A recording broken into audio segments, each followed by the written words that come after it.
बिस्मिल्लाहिर्रहमानिर्रहीम।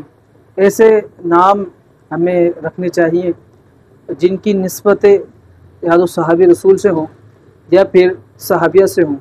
सुभान अल्लाह, क्योंकि इनकी बरकतें हमें मिलती हैं और क़यामत के दिन उन लोगों को उनके नामों से बुलाया जाएगा।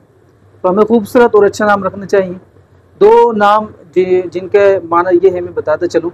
एक है मुबर्रा और एक है शिबरा। तो मुबर्रा, इसका माना क्या है?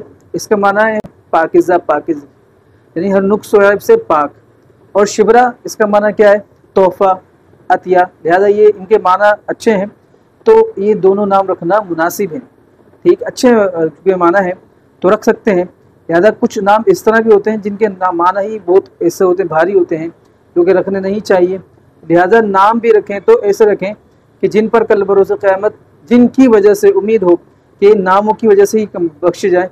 अल्लाह तबारक व तआला हम सब पर खुसूसी करम फरमाए।